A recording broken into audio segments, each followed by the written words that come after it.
Buenas tardes a todas, a todos. Ahora sí, ya le damos comienzo a esta charla de Aves Chile del Canquín Colorado junto a Ricardo Matus. Recuerden que estamos ahí en el YouTube en vivo. Vamos a hacer un par de conversaciones, un par de encuestas y un par de preguntas al final de este conversatorio. Muchas gracias a todas y a todos los que están conectados, que ya están dejando ahí la buena onda, el cariño en el chat. Vemos que tenemos gente de Santiago, de Chile Centro, de Chile Sur, de Chile Norte y también de Chile Sur-Sur. Muchas gracias. Comienza la charla de Aves Chile. Hola, muy buenas tardes a todos, a todas. A nombre de la Unión de Ornitólogos de Chile, le quiero dar la más cordial bienvenida a nuestro ciclo de charla 2022, que estamos realizando todos los últimos miércoles de cada mes, excepcionalmente hoy como día martes. Esta es una forma para nosotros de retomar una de nuestras actividades que hacíamos presenciales y gracias a esta modalidad podemos llegar a regiones y también tener a charlistas de otro lado, como el caso de esta noche. Para quien no nos conoce, Aves Chile, Unión de Ornitólogos de Chile, ex UNORCH, es una ONG, una organización sin fin de lucro, surgía al principio de los años 80 y que tiene personalidad jurídica de 1989. Y nuestro principal objetivo es promover la conservación y promover la protección de las aves de su ambiente por medio de estudio, investigación, educación y difusión. Los dejo todo cordialmente invitado a visitar nuestra página web www.avechile.cl. Allá pueden saber un poco más de nuestra historia, pueden encontrar y bajar la revista chilena de ornitología, lo que era el antiguo boletín, están todos los números para que lo puedan disfrutar y si desean someter manuscrito, ahí está toda la información. Y también como somos una organización sin fin de lucro, igual para nosotros es importante el aporte de todos ustedes, que puede ser por siempre haciéndose socio, o también tenemos un proyecto histórico como el proyecto Manco, que es el Cóndor Andino, el Centro de Rehabilitación de Ave Rapaces, que están haciendo una campaña de recaudación. Antes de dar el espacio a la charla de esta noche, como Unión de Ornitólogos queremos recordar un querido amigo que lamentablemente falleció a principios de este mes. Estoy hablando de Juan Aguirre Castro, socio fundador de la Unión de Ornitólogos y pilar fundamental e irreemplazable para nuestra institución. Tenemos un pequeño video que le vamos a compartir como homenaje hacia Juan. Juan Aguirre Castro.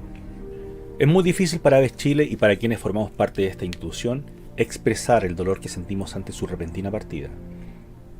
Juan fue parte del alma, de la esencia de nuestra institución. No solo fue uno de los socios fundadores de Aves Chile, CIPA Chile en ese entonces y después UNORCH, sino que fue un actor principal durante toda nuestra historia, como miembro del directorio de muchos años y, particularmente como tesorero o platero como le solíamos decir. Juan contribuyó de manera importante a la maduración y profesionalización de Aves Chile.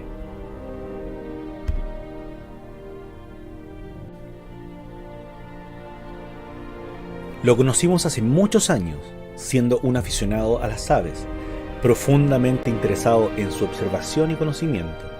Admiramos su paciencia y dedicación para observar y registrar con su eterna compañera, la cámara fotográfica, cada instante, cada movimiento y cada detalle de las aves que tanto amó. Con el tiempo, gracias a su interés sin medida y a su empatía innata, se integró de igual a igual al ámbito más selecto de la ornitología nacional, a la élite académica y al mundo científico.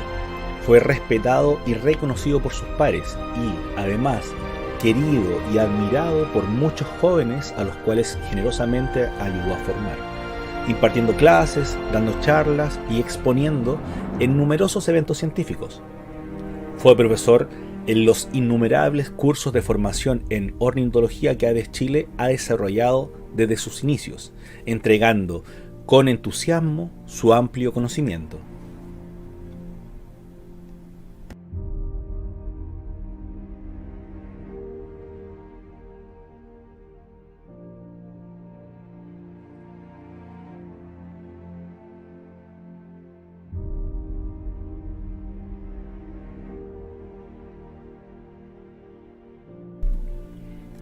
Mención aparte merecen sus aportes en forma de artículos, comunicaciones y guías de campo a la difusión y actualización del conocimiento sobre las aves chilenas y su participación en la ejecución de proyectos de conservación e investigación, siendo reconocida particularmente su continuo protagonismo en el desarrollo del proyecto de conservación del picaflor de Arica.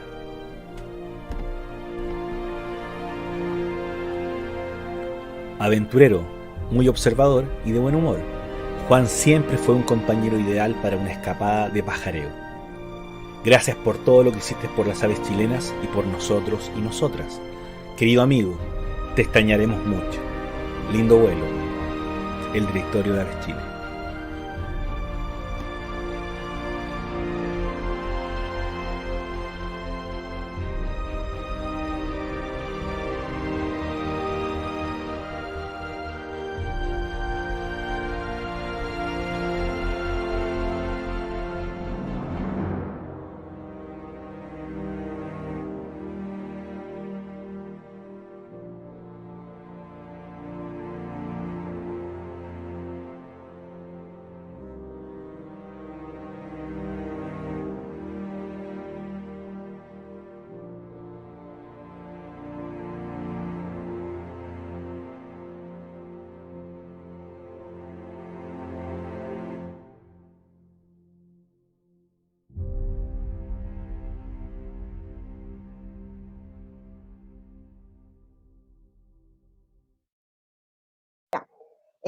Bueno, Juan perdemos un gran ornitólogo, un gran naturalista y sobre todo un gran amigo. Nos deja un tremendo legado que esperamos poder seguir. Y justamente siguiendo el legado de Juan, que uno de siempre de la frase que decía era conocer para proteger, va a estos ciclos de charla y realidad. Y damos entonces espacio a la charla de esta noche, que tiene por título Canquén Colorado, conservación y nueva amenaza para una especie en serio peligro, a cargo de Ricardo Matus. Para quien no conoce, Ricardo es un naturalista que ha participado en proyectos de investigación y conservación en aves de la región de Magallanes. Participó como editor del primer atlas del ave nidificante de Chile. Como parte del Centro de Rehabilitación de Ave Leñadura, ha trabajado desde el 1996, liderando los trabajos de monitoreo, acciones de conservación y elaboración del plan recoge para el canquén colorado, especie en peligro de extinción. Trabaja en conjunto con el Centro de Bahía Loma en el monitoreo de aves de este sitio, Ramsar, y de importancia hemisférica para la ave payera. Además, apoya en el monitoreo de la colonia de albatros de ceja negra del seno Almirantazgo, que lleva a cabo Wildlife Conservation Society. Así que damos espacio a Ricardo Matus y solamente recordarle que tienen posibilidad de hacerle preguntas vía chat, que esperamos al final poder que se puedan contestar la mayoría posible. Así que dale, Ricardo, y muchas gracias. Bien, la idea de esta charla es revisar un poco y repasar conceptos que tienen relación con la situación de estas aves, considerando el trabajo que hemos realizado aquí en Magallanes de seguimiento un poco de esta situación y bueno, y a la vez poner un poco una voz de alerta considerando el desarrollo de nuevos proyectos. Así es que un poco ese es el espíritu de esta charla y obviamente, como dice Lenia, cualquier consulta estará el espacio al final de la charla para conversar o aclarar dudas o cualquier consulta que quede ahí pendiente. Así es que, sin más, entremos en detalle.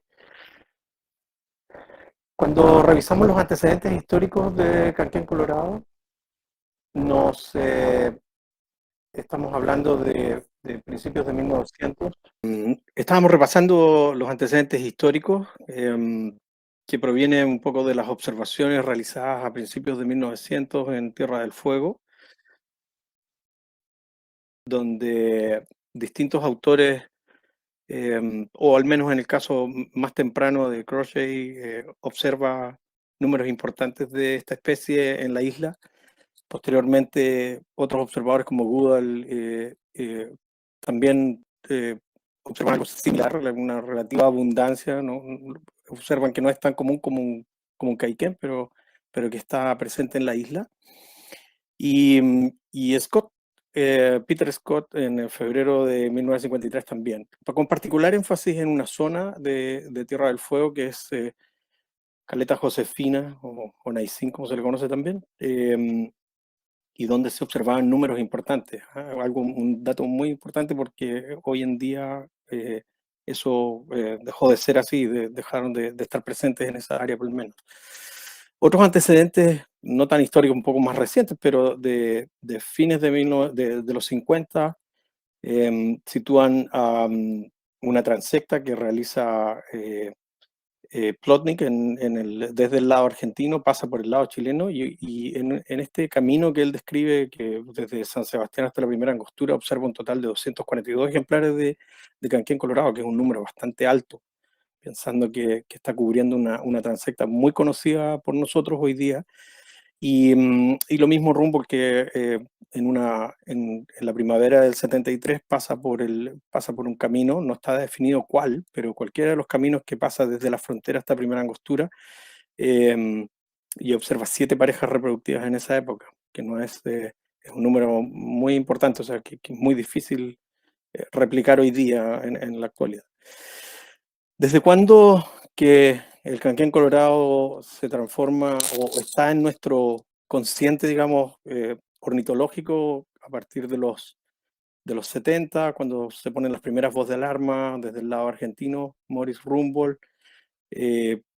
Posteriormente, bueno, hay otras publicaciones ya de los 90 con François Boulemier, Canevari. Pablo también hace observaciones a través de las publicaciones, ¿no es cierto? Y bueno, en el año 92 se elabora la primera Estrategia Nacional de Conservación de Aves, elaborada o publicada en el fondo por el SAC y elaborada por los ornitólogos en ese entonces. Y como pueden ver ahí en la portada de la estrategia en esos años, ya aparece el canquén colorado como una especie con problemas, ¿no es cierto? Y enfrentando ya problemas y con una aparente disminución o una visible disminución en sus números. En el paper en el trabajo de Boulemier del 94, ¿no es cierto?, trata de explicar en fondo cuáles son las causas y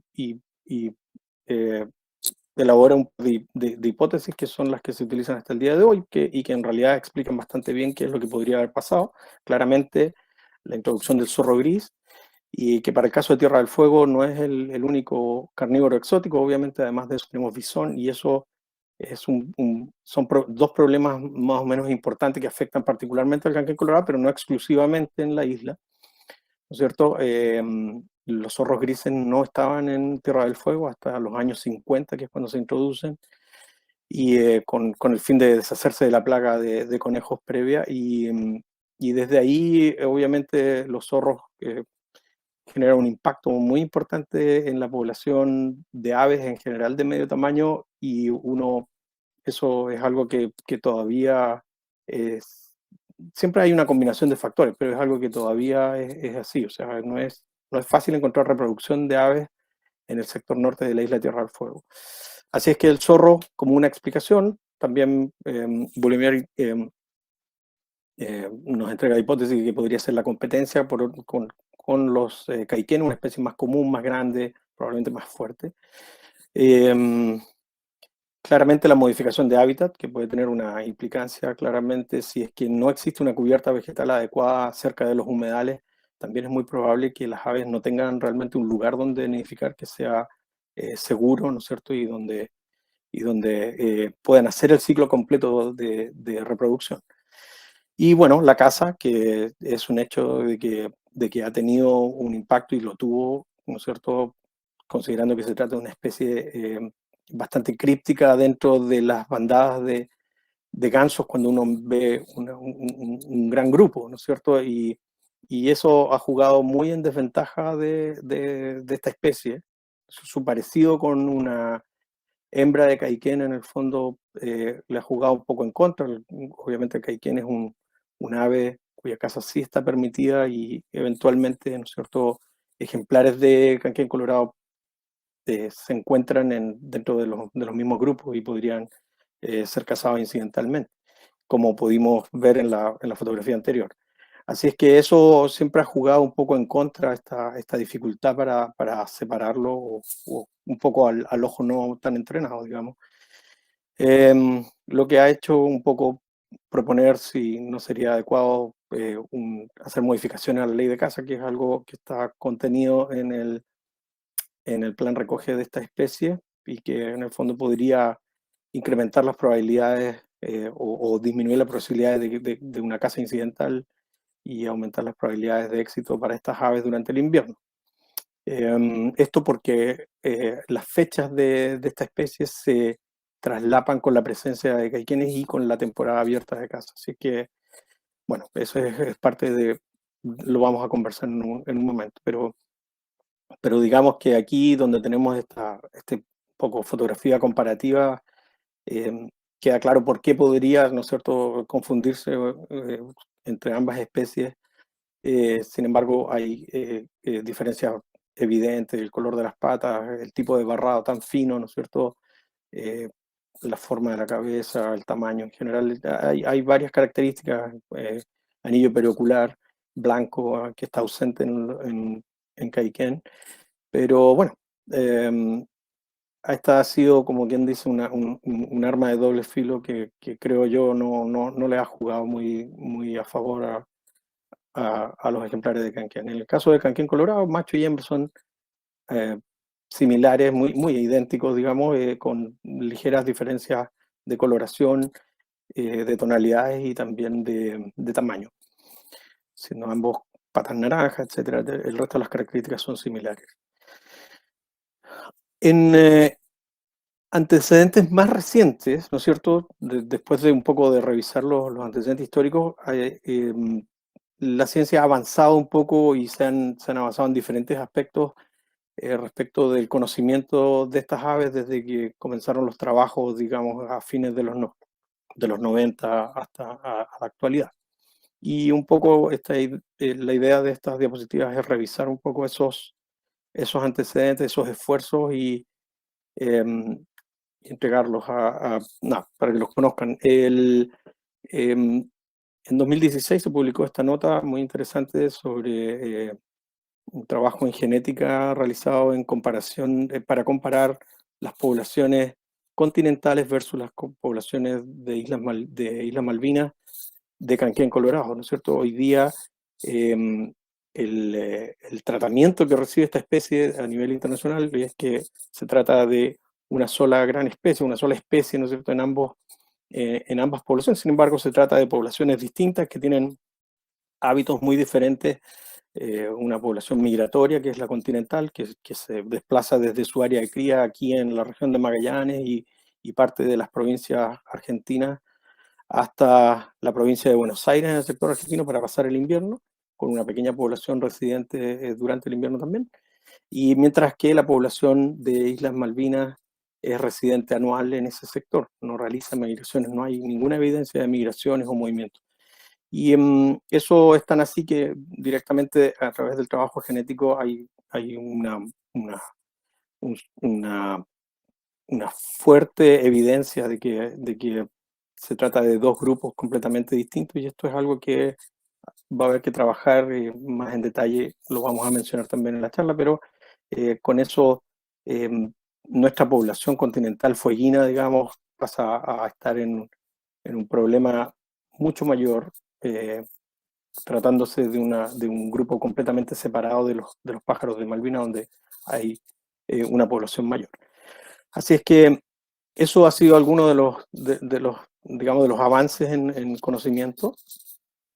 Cuando comenzamos trabajando con la especie a fines de los 90, como veíamos un poco en los antecedentes históricos, todo nos llevaba a trabajar y a apuntar nuestros esfuerzos al sector de Tierra del Fuego, porque allá nos llevaba la literatura, ¿no? Todos los antecedentes que había mencionan a la especie presente en Tierra del Fuego y muy poca mención al sector continental.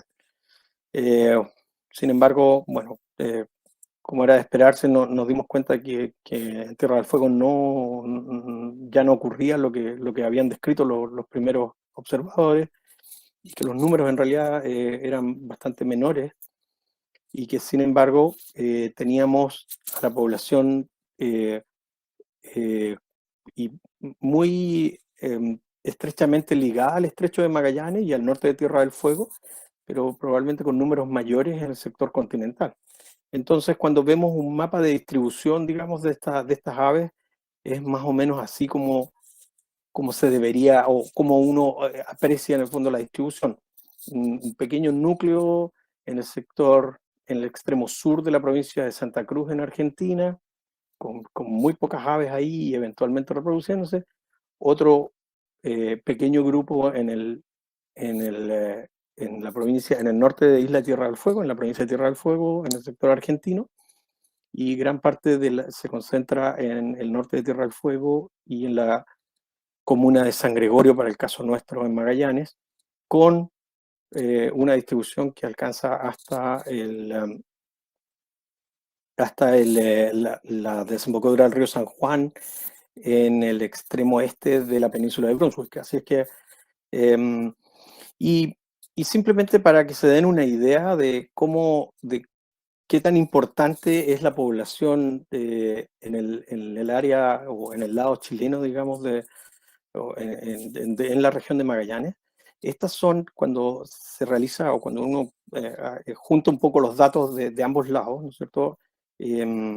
Natalia Cosa y colegas ahí publicaron en el año 2017 un trabajo de campo, ¿no es cierto?, de rastreo y búsqueda de aves en la temporada reproductiva, más o menos similar a las fechas en las que se trabaja haciendo el censo chileno. Y claro, generalmente el sur de la provincia de Santa Cruz aporta muy pocos pájaros durante la plena temporada reproductiva. Eso cambia luego cuando cuando las aves comienzan a desplazarse, y el lado argentino de Tierra del Fuego también. Generalmente este número no es mucho mayor, creo que algunas veces ha llegado a ser 40 individuos, pero eso es más o menos lo que aporta el lado argentino de Tierra del Fuego. Y eso deja un poco el núcleo de la población, la parte más fuerte de la población en el sector chileno, en la región de Magallanes, en las provincias o en las comunas de San Gregorio, el norte de Tierra del Fuego, y bueno, un lugar bastante sorpresivo un poco cuando uno ve la distribución de estas aves en el sur de la provincia, al sur de Punta Arenas, en la desembocadura del río San Juan, donde hay un núcleo importante de estas aves.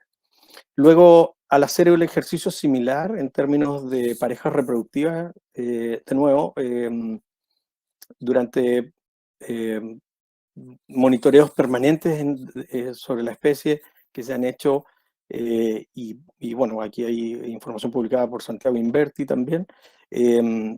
A veces tenemos una o dos parejas reproductivas cuando hay mucha suerte en la estancia Cóndor, ¿no es cierto?, en el lado argentino, al sur de la provincia de Santa Cruz. A veces hay una pareja reproductiva en Cabo Vírgenes. En ocasiones muy particulares se ha observado reproducción en el norte de Tierra del Fuego, una pareja en el año 93, una pareja en el año 97, y luego Natalia nuevamente en el año 2015 tiene un registro claro, está publicado el año 2017, un registro de una pareja reproductiva exitosa, digamos, con cría en las cercanías de Río Grande. Por otro lado, y esto ha ido variando con los años, cuando comenzamos a hacer censos en el año 99, los humedales del sector de la comuna de San Gregorio sostenían un número importante de parejas reproductivas. Eso ha variado bastante en los últimos años. En el censo del 2020-2021 encontramos escasas parejas, y aquí San Juan siempre mostrando que tiene un potencial muy alto, ¿no es cierto?, hasta 11 parejas en esa temporada, y Tierra del Fuego con un éxito sumamente bajo, que puede ser desde 0 parejas en algunas temporadas, no hemos encontrado ninguna, a veces 4, que ha sido, yo creo que el máximo, 4 parejas reproductivas en una temporada, que como veían, comparado con las observaciones anteriores, son números muy bajos. En general, siempre mostramos un poco el trabajo de los resultados obtenidos durante los censos, que se trata de cubrir el máximo de área, y se han repetido los mismos transectos desde el año 99 a la fecha, o hasta la temporada 2020-2021 fue el último. Y claro, tenemos, antiguamente salíamos a terreno, encontrábamos sobre 600 ejemplares de canquén colorado en totalidad, estamos hablando de Tierra del Fuego, continente. Sin embargo, en el último censo alcanzamos los 241 ejemplares, que estamos hablando solamente de aves adultas, no vamos a entrar en detalles de las parejas reproductivas, porque esos números igual han bajado, pero para no hacer más extensa la charla, lo vamos a analizar que es un número bastante notable, porque refleja un poco que una población que no persiste, ¿no es cierto?, y no es capaz de reproducirse exitosamente, inevitablemente va en disminución. Luego, ya mucho más actual, ¿no es cierto?, es la información generada por Pedrana et al., una publicación del año 2021, donde elabora, a través del uso de transmisores satelitales, elabora un mapa y una ruta migratoria, ¿no es cierto?, de estas aves, equipándolas con instrumentos en su área de invernada, en el sur de la provincia de Santa Cruz, y muestra una clara ruta, ¿no es cierto?, que tiene diferencias entre la bajada al área de cría, donde las velocidades o el tiempo que demoran en cubrir esas 2.300 kilómetros, creo que son distintos a cuando hace el viaje de retorno, donde 2 semanas versus 4 semanas aproximadamente, y también con una ligera diferencia respecto de dónde están ubicados los puntos, ¿no es cierto? Aparentemente, cuando retornan a su área de invernada, estas aves vuelan mucho más sobre el mar, que cuando vuelan hacia el sur, hacia su área de cría, donde lo hacen más hacia el interior, más cerca de la costa, digamos, dentro ya del continente. Así es que eso da una buena idea de fechas, la ruta misma, que en unos cuantos ejemplares de canquén colorado, contribuyendo al conocimiento en este aspecto. Desde el CRAL, que es el Centro de Rehabilitación de Aves Leñadura, a través del uso de anillos también hemos obtenido información un poco más local, un poco más en detalle de lo que hacen algunas de estas aves que han salido del programa de cría, a través del uso de marcaje y anillos, que nos dan alguna idea de que hay un desplazamiento posterior al término de la temporada reproductiva. Las aves aparentemente vuelan hacia el sector al norte de Tierra del Fuego, previo a los viajes migratorios ya más extensos que veíamos en el gráfico anterior. Así que esta ha sido información muy interesante, obtenida a través de este sistema, que está pendiente de ser publicada, pero es algo que está próximo a aparecer. Otros esfuerzos para la conservación de estas aves han tenido que ver con la elaboración o el decreto de áreas libres de caza, ¿no es cierto?, como lo es el área de San Juan. Es una medida bien temprana que se elaboró hace ya varios años, que ha prohibido en el fondo cazar en esa zona, considerando la presencia de estas aves. Así que eso, por lo menos, como digo, es un esfuerzo que ya lleva un tiempo, pero es un esfuerzo, uno de los primeros de los puntapiés para comenzar la protección de estas aves en ese lugar.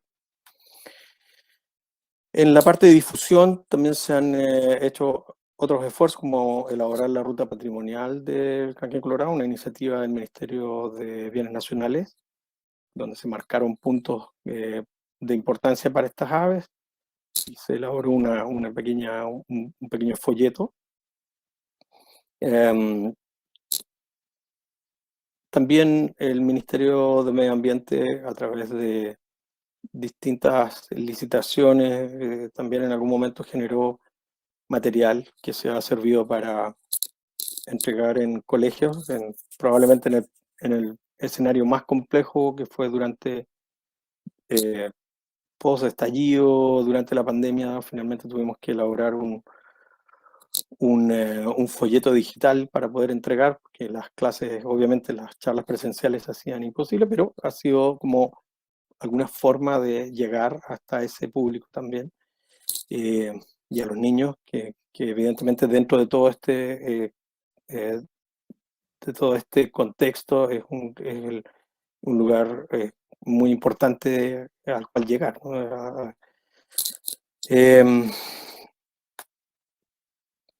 Otro trabajo en el que obviamente estamos más también involucrados es en el programa de cría en cautiverio, en semicautiverio, que se lleva a cabo aquí en el Centro de Rehabilitación de Aves de Leñadura.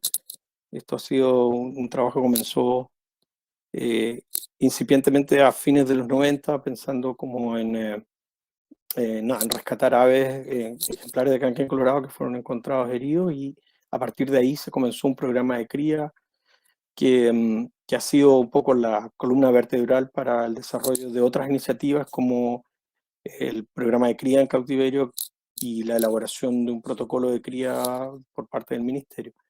Y bueno, el trabajo ha sido en lo práctico básicamente constante a través del tiempo. Hemos sido capaces de traslocar o trasladar, ¿no es cierto?, nidos con el fin de generar nuevos espacios, como una posibilidad de, si en adelante están los fondos, generar un programa de cría a un nivel mucho más amplio, ¿no es cierto?, y más grande.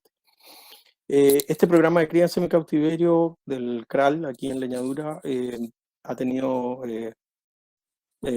un éxito relativo, digamos. Son las aves que han sido liberadas, han sido observadas en otros lugares. Por ejemplo, aquí hay 2 avistamientos distintos de aves observadas en el sur de la provincia de Buenos Aires, y eso ha sido muy importante para entender de que el esfuerzo, ¿no es cierto?, que se lleva a cabo al final tiene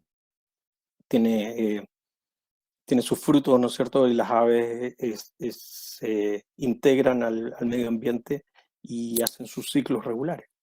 El caso emblemático del CRAL es la hembra G, ¿no es cierto?, que con sus ya casi 16 años vuelve a nidificar desde su segundo año de vida, vuelve a nidificar aquí, a veces dentro del CRAL, otras veces no es una ave sobre la que tengamos ningún control, así que ella decide dónde quiere nidificar, pero la idea en el fondo ha sido que a través de este programa, de esta hembra en particular y la hembra previa, ¿no es cierto?, que eran estas aves heridas, a la fecha se han reintegrado al medio ambiente más de 80 ejemplares de canquén colorado, ¿no es cierto?, con un seguimiento, porque son aves que antes de liberar son anilladas. Entonces hemos tenido buena información, o hemos obtenido información, hemos aprendido mucho sobre el ciclo, ¿no es cierto?, reproductivo de estas aves, también sobre sus movimientos migratorios localmente, sobrevivencia, ¿no es cierto? Ya el dato de la G con sus casi 16 años es un tremendo dato. También sobre comportamiento. Así es que, bueno, este también es un trabajo en desarrollo, pero que igual la idea es entregar en el fondo esta información publicada, qué sé yo, para que esté disponible, ¿no es cierto?, porque son aspectos muy importantes de un ave con este tipo de problemas. En un esfuerzo más reciente, la idea es dedicar esfuerzo, junto con el apoyo de Rewilding Chile, a hacer estudios que están más ligados a los aspectos taxonómicos, ¿no es cierto?, tratando de entender bien qué pasa con estas diferencia entre pájaros de Malvinas versus pájaros continentales. Así es que eso es algo que está en etapa de trabajo en este momento. Y bueno, eso es como el próximo paso, viendo una forma de que con eso podamos avanzar mejor o eventualmente atraer la atención hacia esta especie, ¿no es cierto?, que por ahora pasa a ser ni siquiera una subespecie, sino que un solo núcleo de población. El Ministerio ha elaborado el plan Recoge, que finalmente salió y vio la luz el 2020, ¿no es cierto? Y esto son buenas noticias porque por lo menos tenemos este plan, ¿no es cierto?, sobre el cual trabajar. El plan, como yo lo entiendo, no está necesariamente ligado a la obtención de fondos, así es que ahora, de todos modos, a pesar de que está elaborado y está hecho, ¿no es cierto?, ahora lo que queda es tratar de buscar fuentes de financiamiento para llevarlo a cabo, porque tenerlo solamente no sirve de mucho. Y obviamente cada año que pasa es más urgente llegar a eso, o llegar a tomar acciones, ¿no es cierto?, que funcionen y que sean efectivas para controlar o sea, para tratar de evitar la desaparición de este pájaro. Perdón. Dentro de este plan se trabaja en el concepto de unidades, porque en cada lugar donde está presente el canquén colorado las amenazas son diferentes. Así, en Tierra del Fuego, ya veíamos y revisábamos la introducción del zorro gris, fue un problema, la presencia de bisón es un problema muy poco cuantificado, porque es muy difícil encontrar bisones en el norte de Tierra del Fuego, pero no hay ninguna duda que donde están deben generar un impacto sobre la fauna y particularmente sobre las aves. También ha sido un problema, bueno, las actividades mineras, ¿no es cierto?, que a veces se traslapan en los mismos ambientes que usan las aves. Las amenazas en San Gregorio, en ciertas formas similares, aquí el zorro siempre estuvo, ¿no es cierto?, y por lo tanto también hay otros problemas, pero de nuevo tenemos la intervención de ciertos espacios y particularmente los ambientes que son muy restringidos, como esta vega que vemos aquí. Esto es una vega, aquí viviría un canquén colorado y una familia podría reproducir eventualmente. Y bueno, en este caso a veces las faenas mineras se pueden contraponer o directamente intervienen áreas, implican la construcción de caminos, y eso es probable que haya tenido un efecto sobre ciertos sitios que conocemos bastante bien. Otras amenazas la constituyen un poco estos cambios en las prácticas ganaderas. No es algo, o sea, en algunos sectores es algo nuevo para nosotros, capaz que se ha hecho antes, pero sectores donde acostumbrábamos a ver ejemplares de canquén colorado han tenido como cambios dramáticos, digamos, para hacer monocultivo, y eso, bueno, tiene el sustrato y toda la capa vegetal que eventualmente los pájaros podrían usar para alimentarse o para reproducirse, claramente se ve afectada. Un trabajo interesante realizado por Natalia Cosa y colegas en el 2018 muestra, ¿no es cierto?, que hay una interacción importante entre el ganado, ¿no es cierto?, doméstico y las aves cuando están intentando nidificar. Este trabajo realizado principalmente, o sea, de hecho en Quenes, en otra localidad, etcétera, pero hay una interacción, hay un eventual fracaso de nidos por esa razón. Y bueno, no sería la excepción. En general, las vegas del sector de la comuna de San Gregorio están todas ubicadas en sectores, en estancias ganaderas, ¿no?, que se dedican a eso. Así que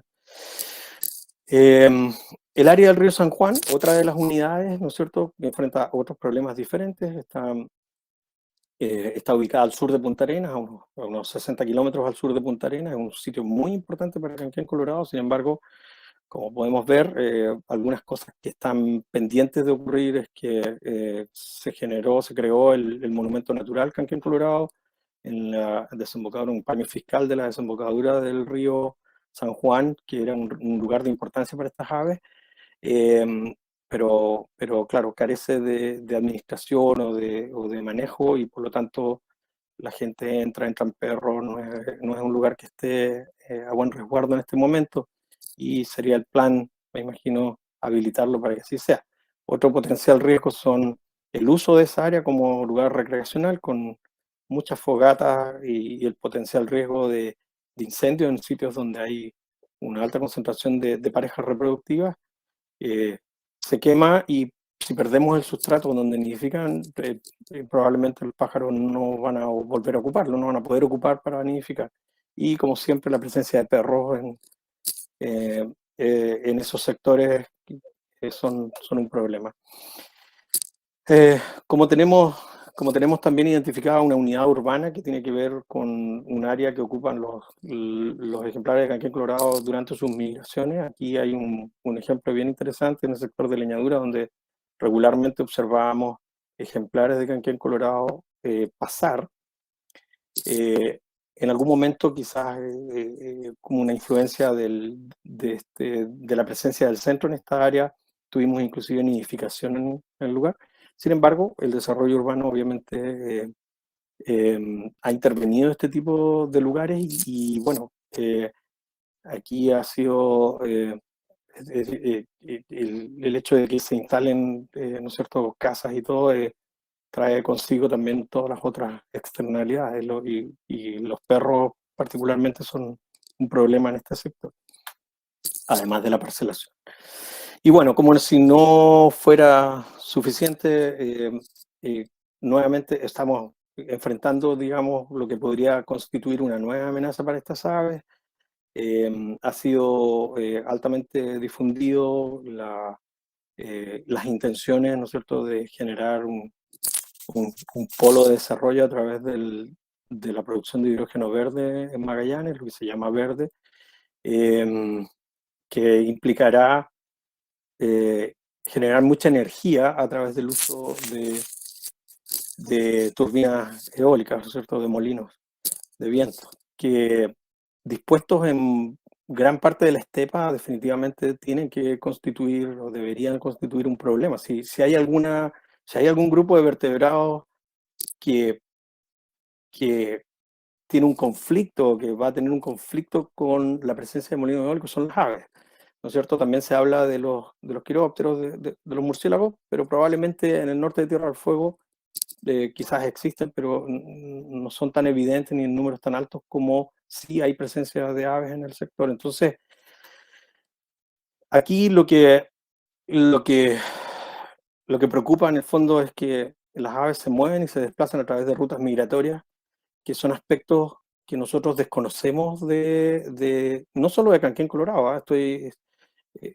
Quiero abrir un poco y aprovechar este espacio para abrir esta conversación al amplio espectro de aves que ocupan este tipo de espacios, la estepa patagónica, la estepa magallánica. Estas rutas migratorias que las aves utilizan para desplazarse, ya sea para movimientos locales, migraciones de larga distancia o migraciones de corta distancia, las desconocemos. O sea, hay muchos casos, como vieron ustedes, hay trabajos puntuales como el que se hizo en Canquén Colorado, que tampoco resuelve particularmente al detalle exactamente por dónde se mueven las aves, pero da una idea bastante buena. Pero eso lo desconocemos para la gran mayoría.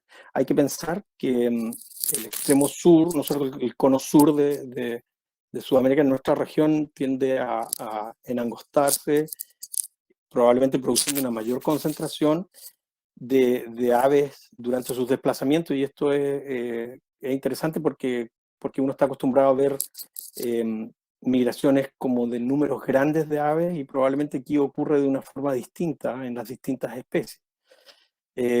Pero es interesante entender cuál es el rol que juegan, por ejemplo, para el caso de Magallanes, las angosturas del estrecho como sitios de paso quizás para las aves durante sus migraciones. Sabemos que Canquén Colorado en este caso ocupa la comuna de San Gregorio en este sector, también sabemos que migran hacia el sur para llegar al sector de San Juan, y luego durante sus migraciones hacia el norte tenemos alguna idea sobre estos desplazamientos a través de Tierra del Fuego, del norte y la estepa, y podríamos estar, ¿no es cierto?, pensando en los mismos lugares donde están planificados establecer o instalar todo este gran megaproyecto de molinos eólicos que cada día que pasa es más grande. Es como que uno piensa que casi no hay lugares que no van a estar cubiertos por molinos de viento en el sector de la estepa. Solo hice un ejercicio aquí muy rápido, la verdad, pero tratando un poco de apuntar a que esto es lo poco que conocemos, ¿no es cierto? Pero aquí conocemos sobre cuándo están y cuándo no están, o cuándo llegan y cuándo se van algunas aves, tratando de agruparlas por grandes grupos, pero obviamente esto es algo que merece un estudio mucho más detallado y es deseable en el fondo tener información de todas ellas. Conocemos que la temporada reproductiva, ¿no es cierto?, comienza con el arribo en agosto de aves como los gansos, las becasinas, el tehue. Hay otros grupos de aves que tienen un arribo diferenciado. Las golondrinas chilenas arriban a la región ya muy por encima de octubre, y por el otro lado tenemos a las playeras neárticas que provienen desde el otro lado del planeta, ¿no es cierto?, llegando entre octubre y noviembre, depende de la especie.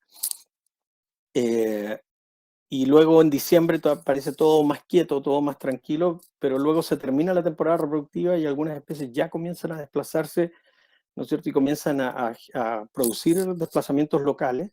Los gansos, una vez que terminan con su temporada reproductiva en enero, se mueven probablemente a Tierra del Fuego, en el caso de los colorados, o otras especies hacia el sector de estepa, con el fin de mudar.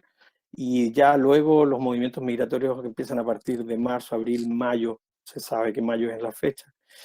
Lo mismo para otras especies, y aquí vemos que hay un gran traslape, y también de otras especies que hacen cosas diferentes. Por ejemplo, la perdicita austral es un pájaro que llega a la estepa, a estos sectores, a los murtillares, que son como el equivalente a una pequeña tundra, ¿no es cierto?, ártica. Llegan a estos murtillares a alimentarse durante el invierno, una vez que las cimas de las montañas ya están cubiertas. Y ahí también ocupan este mismo tipo de espacios. No probablemente, se conoce y se sabe, están en sectores de altura donde hay murtillares de los cuales se alimentan. Así es que en ese mismo ejercicio trato de un poco poner y sopesar y hablar de las especies con problemas de conservación. Chorlo de Magallanes fue recientemente movido como una especie en peligro, y no hay ninguna duda, después de hacer el censo en conjunto con Asociación Ambiente Sur, nos dimos la sorpresa de haber encontrado un escaso número de chorlos a lo largo de toda su distribución, tanto en Chile como en Argentina.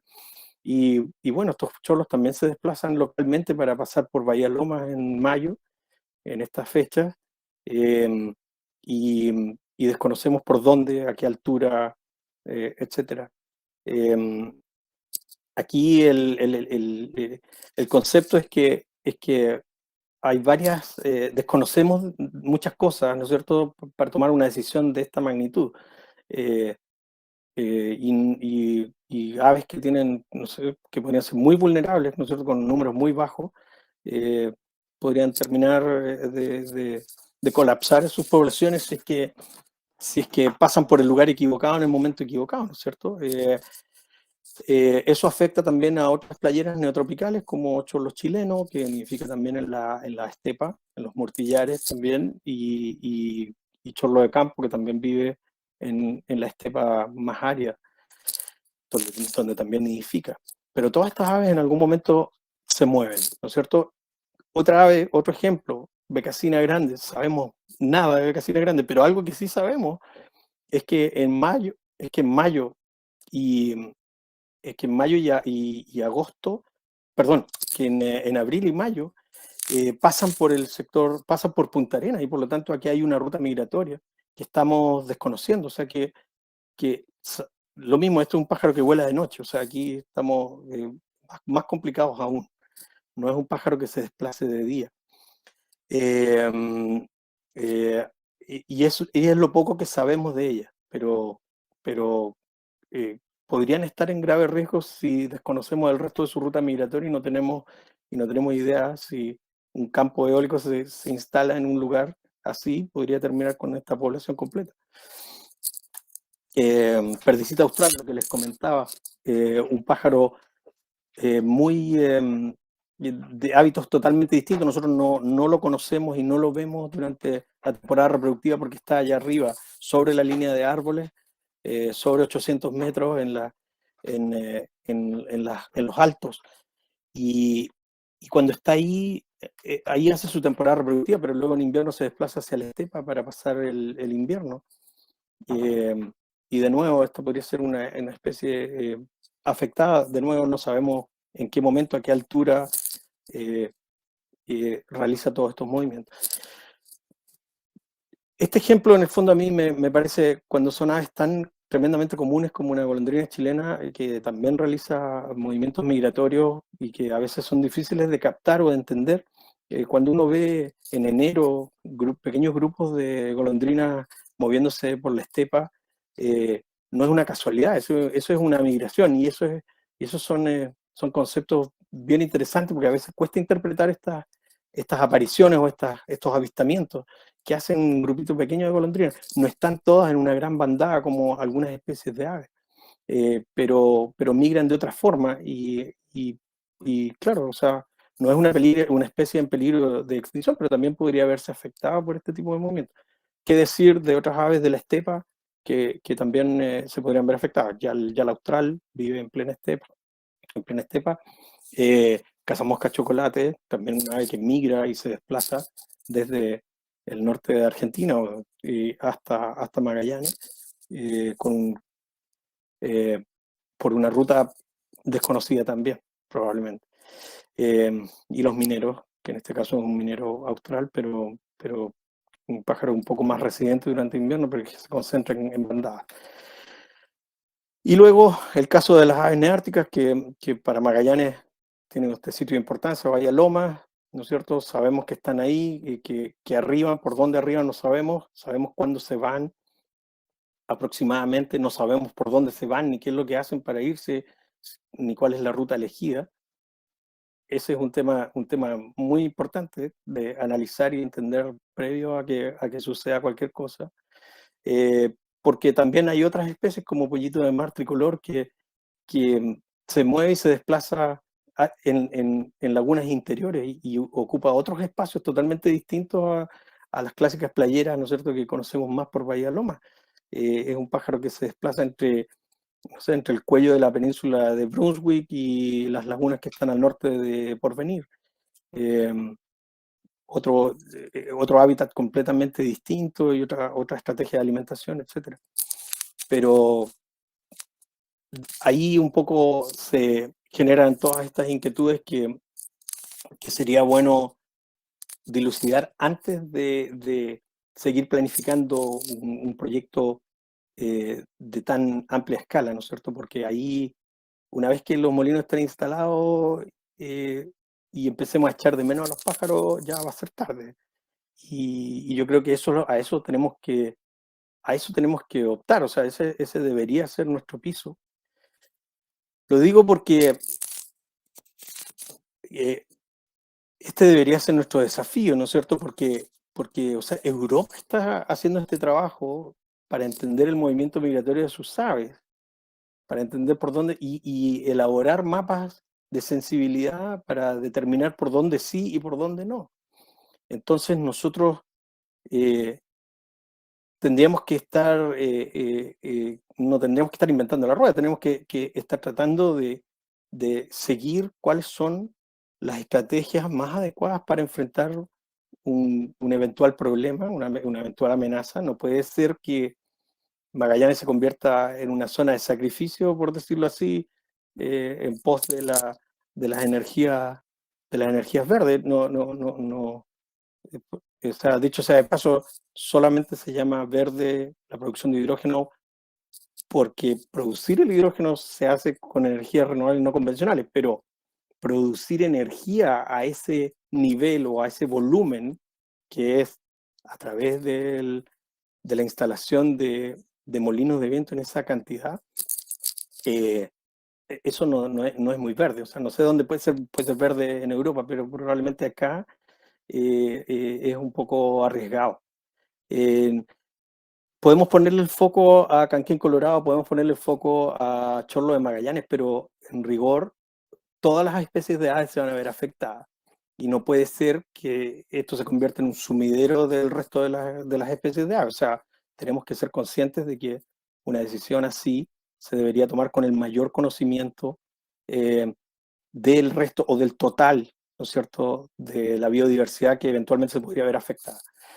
Así es que ese es, de todo corazón, es el espíritu de esta charla. Me pareció interesante aprovechar el espacio. Este es el espacio en el que podemos hablar de estas cosas. Está la gente interesada en el tema y tenemos que tener una posición al respecto porque no debemos arrepentirnos de estas cosas. O sea, tenemos que tomar este tipo de decisiones en conciencia. Así es que les dejo la inquietud. Partimos la conversa, digamos, no me refiero a la conversa de esta charla en particular, sino que empezar a pensar en estas cosas, porque, como digo, no queremos esperar a que sea demasiado tarde. Hay que tener una postura al respecto y bueno, este es como el espacio que me pareció más adecuado. Así es que muchas gracias por su atención y quedo atento ahí a cualquier cosa.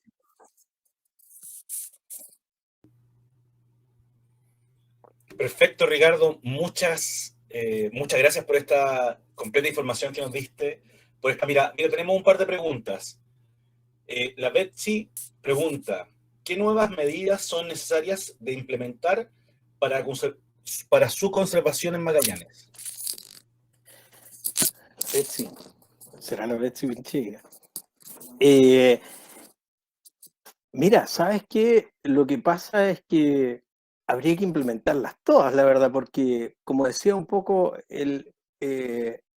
cada unidad, en el fondo, en Magallanes funciona distinto, pero evidentemente, y algo que siempre hemos conversado con el Ministerio de Medio Ambiente, es que cuando pensamos en este programa de cría en cautiverio, parece súper atractivo, ¿no es cierto? Pero en rigor, ninguna de las causas que llevan a estas aves a la situación en la que está hoy día ha sido manejada ni controlada. O sea, por lo tanto, Tierra del Fuego, si es que es un mal lugar hoy día como hábitat para el canquén colorado, evidentemente hasta que no hagamos algo con los zorros o no tomemos medidas distintas, quizá la elaboración de exclusiones, pero grandes exclusiones, no sacamos nada con reproducir ejemplares de canquén colorado para alimentar zorros, ¿no es cierto?, afuera. No es el objetivo, nunca debería ser ese el objetivo. Como digo, no se ve feo, pero hay que, finalmente, las diferentes medidas hay que hacerlas andar. Y pasa por control de especies exóticas, pasa por echar a andar, no sé, San Juan, para que finalmente las pocas parejas o las parejas reproductivas que finalmente son importantes, las que ocupan ese espacio, aporten a la población de Canquén Colorado como corresponde. Así es que, claro, cuando uno lo piensa así, en el fondo creo que la respuesta es esa, en el sentido de que hay que echarlo a andar. O sea, hay que hacer andar todo este programa, hay que hacer andar todo este plan recoge con sus diferentes directrices que apuntan a diferentes objetivos, pero tiene que estar funcionando. O sea, eso es a través de las otras medidas, cambio o modificación a la ley de caza, qué sé yo, para evitar algún problema de caza incidental. Todas las medidas que en el fondo están dentro contenidas en el plan deberían echarse a andar más temprano que tarde. Ricardo, súper, muchas gracias. Mira, hay un par de preguntas más, que es, ¿se ha estimado cuantitativamente el efecto del bisón versus el zorro gris sobre la especie? Sí, buena pregunta, pero mira, es interesante porque cuando uno trabaja en terreno, yo de todos los años que trabajo y viví en Tierra del Fuego, en el sector norte de la isla nunca me encontré un bisón. Pero en el relato de la gente y los ganaderos del sector, todo el mundo está claro de que existen y que están.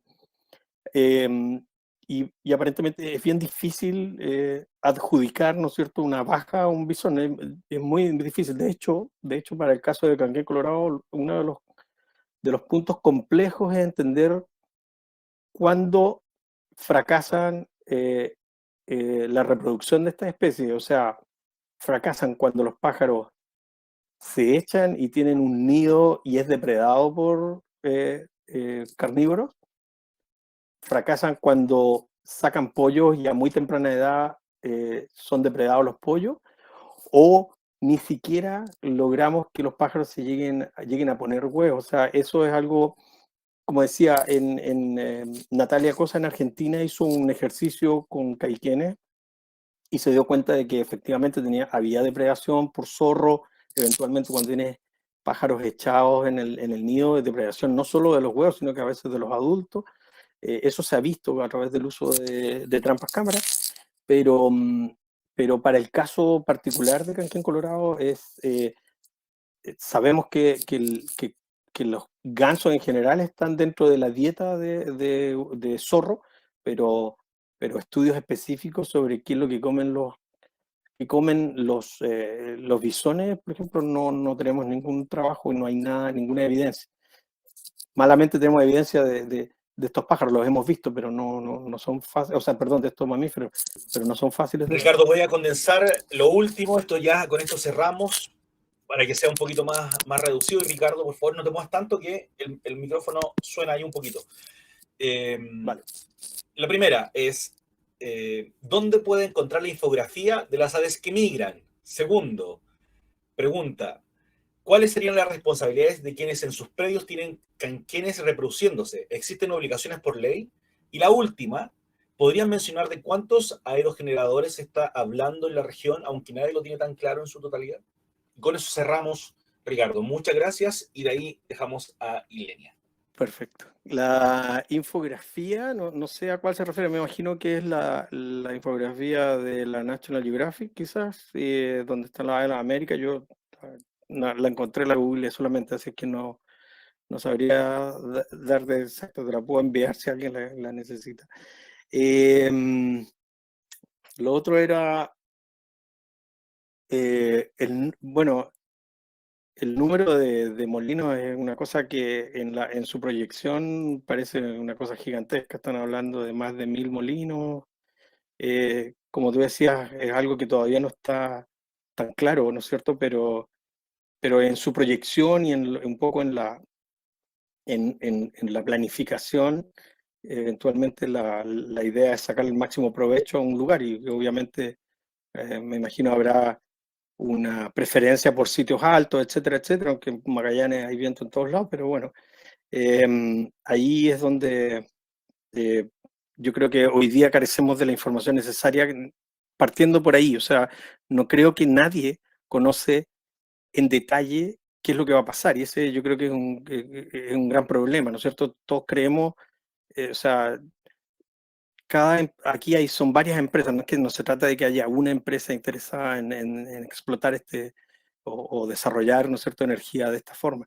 Son varias empresas, entonces entender el puzzle completo es muy complejo en este momento. Uno se puede dar una idea, pareciera que toda la comuna de San Gregorio va a tener molinos por todos lados, pero evidentemente es difícil saberlo, hablan 1000, 2000 molinos, etcétera. Cuando uno piensa en esos volúmenes y se trata de pensar y cómo se va a fiscalizar esto después, porque si tenemos algún problema, algún incidente, cómo se hace? ¿Cómo es posible manejar un proyecto de esa dimensión? La otra pregunta era, ¿qué pasa cuando alguien no hay, hasta donde yo sé, ninguna obligación para los ganaderos que tienen ejemplares de canquén colorado nidificando en no existe ningún tipo ni de beneficio ni tampoco de sanciones. La especie está protegida por ley y por lo tanto se rige por la ley de caza. Salvo eso, en rigor efectivamente hay muchos predios que tienen ejemplares de canquén colorado nidificando, pero no hay ningún tipo de no hay ningún tipo de acción, ¿no es cierto?, que invite al ganadero a hacer algo en pos. Hay gente que lo hace, no se puede hacer demasiado, la verdad es que si se cierra, o sea, si se usa para ganadería, no es que sea incompatible, pero tiene su uso, el uso es ganadero. Las vegas de las estancias se utilizan para alimentar animales, entonces, bueno, ahí se transponen un poco las funciones de ese tipo de lugares. Muy agradecido por el espacio y, bueno, entiendo, me despido, así es que muchas gracias a todas las personas que asistieron aquí desde Punta Arenas. Les envío un saludo. Hola, gracias Ricardo, muchas gracias por tu charla, muy interesante. Igual tuvimos que cerrar preguntas, había más preguntas, así que pedimos disculpas. Igual es un tema bien interesante, podríamos dar otro espacio porque igual el rol de la comunidad en este programa de conservación podría ser un tema para discutir en un próximo futuro. Así que agradecer a Ricardo Matos por su tiempo, por su disponibilidad y por su valioso trabajo en el sur. Y obviamente quiero agradecer toda la coordinación técnica de parte de FAN 88 Chile. Dejo a todos cordialmente invitados para la próxima charla, que va a ser el miércoles 25 de mayo, que tiene el título Diversidad bifaunística en humedales costeros del seno de la Loncaví, Chile. Y la charla será a cargo de Jaime Rao. Así que ojalá nos vemos en la próxima instancia. Y muchas gracias a todos por su participación. Que tengan Muchas una gracias, linda noche Ilenia. lluviosa. Hasta luego.